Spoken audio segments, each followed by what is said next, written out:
It's safe to say Sony has some of the biggest franchises in gaming nowadays from a multitude of studios.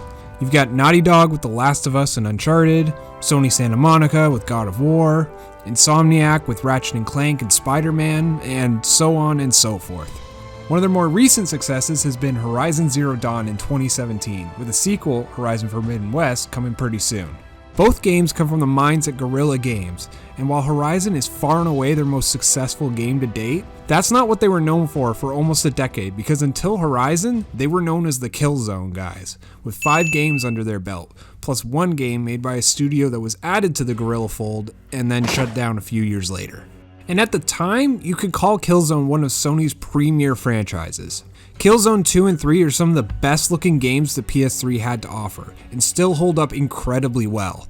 2 even had a fair bit of controversy surrounding its debut trailer when Guerrilla tried to pass it off as in-game footage despite it being completely pre-rendered. They also worked on a PSP game, while the second studio made a Vita game that I consider one of the best games that system had to offer. Finally, Shadowfall launched alongside the PS4 and was considered one of the showcases of the new system's power, though the game itself was just fine. And the decidedly average reviews is probably why Guerrilla decided to move on and create a new IP. But hold on, I think I'm missing a game here. Alright, let me see. Let's see. Nope, not that one. Nope. Oh, there it is! Killzone! Okay, so maybe that was obvious, but I pretty much never hear anyone talk about the original Killzone. It was released in 2004 for the PS2 and was kind of touted as Sony's Halo killer, though that might have been just more of a PR strategy, and I don't think I have to tell you it really didn't live up to that moniker.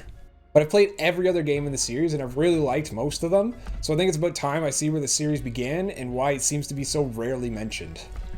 But before I get to the game, I know this isn't some sort of like revelation or anything, but like, I love how fucking small this thing is. This is the only PS2 I've ever had because I had a GameCube growing up, but I know how big the original PS2 is, and it's still kind of crazy just how small they made this thing. This is also the first time I've played a game on this thing, and I want to say like 10 years or so. I don't exactly have an extensive PS2 collection, and of the ones I do have, I ended up playing the HD versions of a good chunk of them. So it's kind of a neglected console on my part, but anyways, on to Killzone. First thing you gotta contend with in this game is the dumbest keyboard I have ever seen. What is wrong with QWERTY? There's a reason it's everywhere. After you're done dealing with that, you can start the game. The game takes place a little over 300 years in the future on the planet Vecta. Back in 2055, nuclear war made Earth uninhabitable, and because apparently humans will have mastered interstellar travel in 34 years, everybody ships off to a nearby star system where 2 planets reside. The Earth-like Vecta and the wasteland of Helgen that is still inhabitable in some way, I guess. War breaks out between colonists of both planets, with the Vectans eventually winning. The Helghast are booted back to their shitty planet where they're forced to wear respirators at all times just to be able to breathe. The upside is now they get these helmets with the one thing Killzone is instantly known for, the glowing orange eyes. This look persists through all the games, and honestly, it's just a sweet look. It really gives the enemies a bit more flavor that wouldn't be there if it was just generic faces everywhere. Over time, the Helghast population mutates to make them kinda ugly, but gives them a stat boost in strength and intelligence. Now, I don't know if you picked up on this, but the Helghast kind of have a Nazi thing going on. It's quite subtle, but if you just look here, here, here, and here, you might just notice it. And as the space Nazis of this world, they gotta take what they think is theirs. So in the year 2357, they make their move and go after Vecta yet again, leading to the start of the game.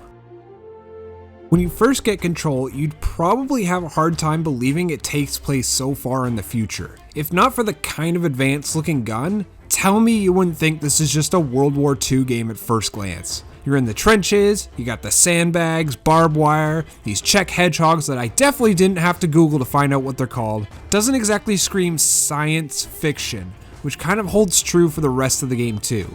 You're pretty much only going to be using fairly standard weaponry. Lots of different machine guns, a shotgun that's rare but feels super satisfying to use, a couple pistols that feel like they're there just because, and you get the point. You do get a laser targeted artillery strike for exactly one 10-minute mission, so that's something, I guess. The most interesting thing you can really say about the weapons is that some have secondary fire, such as one of the more common machine guns that has a shotgun as a secondary, but don't expect much more than that. Actually shooting these guns is also kinda underwhelming. Now maybe it's just because I didn't start playing first-person shooters until the HD era, but for the most part, shooting just does not feel as satisfying as it would with iron sights.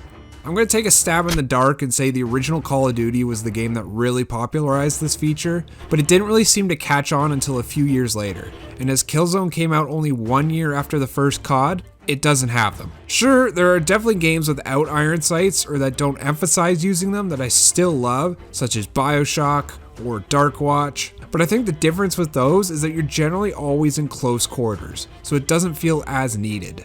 But in something like Killzone, where you're getting shot or shooting from afar a lot of the time, having this lame zoom in just does not cut it. You never feel like you have the accuracy you need, even if the Hellgas clearly do, so you have to get up real close to have any chance at hitting them. There are a couple weapons like the sniper or the silenced SMG that have great accuracy, but the gun or the ammo for them is pretty rare, so they only last for so long. Your most common guns have virtually no chance of hitting from far away. Playing the game could have been a lot worse if you were stuck with the default control scheme, but at least Guerrilla lets you completely remap the controls to your liking. You can go from this horrid setup, ew, gross, disgusting, to something that more closely resembles modern setups. Exquisite, wonderful. And this honestly helped a lot with my enjoyment in the game. Zooming needs to be on a shoulder button, damn it. What did not help my enjoyment is when you're left to just wander around a level not knowing where to go, or because your teammate AI just breaks and won't move ahead with you. I had one time where I circled around this small battlefield because I didn't know I was supposed to go into this little doorway and not this big ass one. Or another time near the end of the game where I knew where I had to go, partly because the music would just stop anytime I got close. But my teammates just stood in one spot for 2 straight minutes, and the game wouldn't let me advance without them. Now I'm all for having me figure out where to go without a waypoint, but the levels still need to be designed in such a way that I can figure it out without just checking every corner. It also sucks that you're really given no incentive to explore the environments. There is a sort of openness to them, but outside of maybe some ammo for special weapons or more uncommon guns every once in a while, there's pretty much nothing to find. There's no collectibles and there's no secrets. What you see is what you get. That said, there is a certain level of choice with each level that you're given. While you start the game as a guy named Templar, a typical soldier in every sense of the word, by mid-game he gains a squad of his own, allowing you to choose who to play as at the beginning of each mission, with each character having their own quirks. Well, except Templar, as he's basically just average all around and is generally kinda boring to use. Luger is a sniper, which means she can run fast, crawl through holes in the walls to get to better sniping spots or to sneak around, and can use a thermal visor to better see enemies. At least that's the intention, but it doesn't really help all that much because everything is so goddamn blurry with it on. All of this comes at the cost of her being incredibly weak. A single grenade blast will take her out, and when you have no grenade indicator outside of your teammates sometimes yelling "Frag!", she can very quickly be taken out. And since only some missions have checkpoints, that can mean replaying a large chunk of game. Rico was my personal favorite to use, because he's essentially the tank of the group. He can take the largest beating and starts with an accurate and very powerful chain gun, though finding more ammo for it is pretty hard. As a big boy, mobility isn't his strong suit, so he can't vault over any cover or run very quickly. Finally, you have Haka, a half Helgen, half Vectin, who you will quickly learn that Rico simply does not like. Motherfucking filthy little piece of shit! He's good if you want to be a bit more sneaky, as he can make it past some Hellgas defenses since, you know, he's kinda one of them. Kinda. I'm not much of a sneaky person, so I only ever used him the first mission he's available just to try him out. But he's voiced by Sean Pertwee. Pertwee? I don't know. Who I know as Alfred from Gotham, so that's kinda nice. Besides the characters having different starting weapons and stats, the levels also change a bit depending on who you use. The most obvious thing will be if the group splits up to accomplish different tasks, meaning if you choose one character, you'll have to do something different than if you chose another. But there are slightly more subtle changes, such as Rico having to deal with larger groups of enemies since his chain gun makes it much easier to take them out quickly.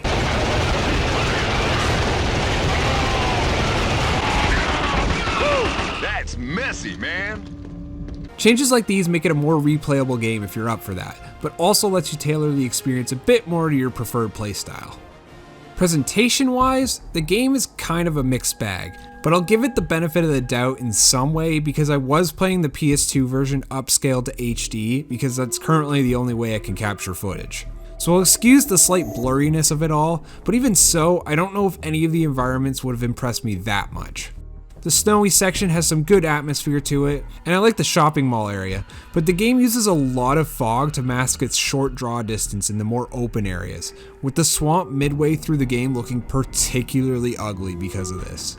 The game's also kind of devoid of color for the most part. Get used to a lot of grays, greens, and browns. Lighting can also be way too dark, mostly in doorways and hallways, leading to instances like this door that's in its own little void of space. Who knows where it could lead to? Come, enter the void door. I do have the HD remaster on PS3, but apparently I can't capture PS3 footage because Sony implemented something called HDCP onto the PS3, which prevents capturing. But I don't have the right equipment to bypass that right now. I did try the remaster out just to see how different it was, but for the most part, it's the same game. It's got a better resolution, cleaner textures, and it loads faster, but that ever-present fog is still around, and it controls identically, so it still feels like the PS2 game it is. Voice acting overall is surprisingly solid. Parasite craft used to penetrate a target vessel and drop troops. I take it they're expecting company. Yes. Us. And I like how your teammates will call out things to help you, like telling you when enemies are behind you. Watch your back! But it's weird how there's these more generic voice lines that don't sound like they're coming from any of the four characters and are particularly low quality sounding. Keep out of sight. Outside of the campaign, you've got some multiplayer modes that I'm sure were fun back in the day, but the one thing that's still worth mentioning is the war scenes. All that happens with this mode is that there's a completely AI controlled multiplayer match going on, but the camera just sweeps around and follows some of the action in a very cinematic style. Whee! Look at him go! I have no idea what the point of this mode was supposed to be, but I love it. I'm probably like a lot of people and I didn't start playing the Killzone franchise until Killzone 2. It's been a long time since I played the game, but from my vague memories and from watching some gameplay to refresh myself a little, I remember it being a really fun game that I think still holds up really well to this day. Same goes for Killzone 3 and Killzone Mercenary, and to a lesser extent, Killzone Shadowfall. So it's been interesting to see where this franchise began over 10 years since I first played the sequels. That said, it's amazing how much of an improvement those sequels are because I don't really think the first game is all that great. The shooting doesn't hold up very well and it's not the prettiest looking game, but I think the biggest problem it has is it just doesn't have its own unique identity. I'm not really sure what the game did to set itself apart from other games at the time. They didn't really go far enough with making the weapons or the environments feel futuristic. So sure, the game says it's 300 years in the future, but it really doesn't feel like it. Honestly, the best part about the game is just the design of the Hellgas, which I still think looks really good to this day. There's a reason that they were always up front and center on the box arts. Shadowfall doesn't count. If you're like me and you love the franchise but just never got around to playing the first game, it might be interesting just to see where it all began, but on its own, it's just an alright game. But thank you so much for watching. If you like what you saw, please consider subscribing as I have a lot more games that I want to talk about in the future. You can also check out my past 2 reviews here and here. But be sure to follow me on Twitter at Nebulowl. But until next time, have a good one. See ya!